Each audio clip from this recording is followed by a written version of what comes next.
대구 고등법원이 포항지진 위자료 소송 항소심에서 원고 패소 판결을 내렸습니다. 지진을 겪은 시민들에게 1인당 200에서 최대 300만 원의 손해배상을 하라는 1심 판결을 뒤집고 국가의 배상 책임이 없다고 판단한 겁니다. 재판부는 2017년 발생한 포항지진이 지열 발전으로 촉발된 것은 인정되지만 정부기관 등의 과실과 인과관계가 충분히 입증되지 않는다고 판결 이유를 설명했습니다. 참여기관들이 충분한 조사와 자문을 거쳐 지열발전 연구 부지를 선정했고 진동 관리 방안도 부실하지 않다고 판단했습니다. 무려 1조 5천억 원 배상이 예상됐던 판결이 180도 뒤집히면서 지진 피해 시민들은 즉각 반발했습니다. 정부조사연구단과 감사원 조사를 통해 20건의 위법, 부당행위가 지적됐을 뿐 아니라 검찰이 지열발전소 관계자 등을 기소했음에도 재판부가 배상 책임을 외면했다고 비판했습니다. 정부 스스로가 대국민 담화문을 통해서 그 모든 것을 인정한다고 했지 않습니까? 고통받는 시민들보다 국가의 책임 회피를 더 우선시한 것으로 정의의 이름으로 결코 받아들일 수 없습니다. 포항시도 입장문을 내고 이번 판결은 지난 7년간 겪은 아픔과 상처를 충분히 반영하지 못한 결과라며 유감을 표했습니다. 포항시 전체 인구의 96%에 달하는 소송인단이 상고 의사를 밝힌 가운데 대법원이 재난 피해의 국가 책임을 인정할지 관심이 집중되고 있습니다. TBC 남유주입니다.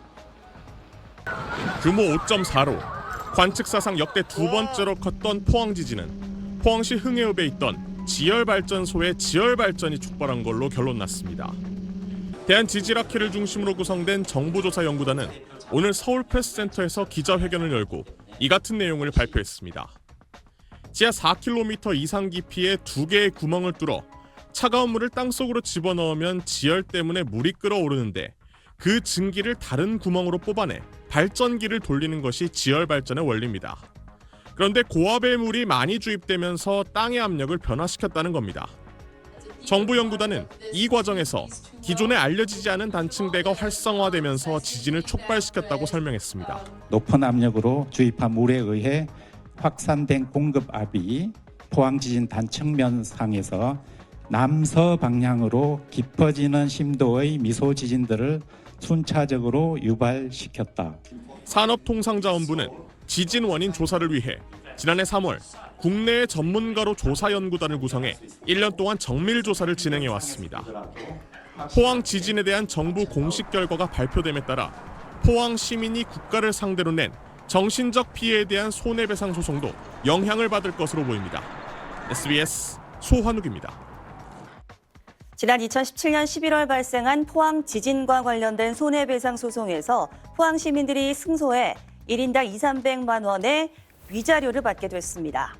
대구지법 포항지원은 포항 시민 5만여 명이 국가와 포스코 홀딩스를 상대로 낸 손해배상 소송에서 지열에 따른 지진이 발생한 것으로 판단해 국가배상 책임을 인정한다며 피고는 원고에게 200~300만 원씩 위자료를 지급해야 한다고 선고했습니다.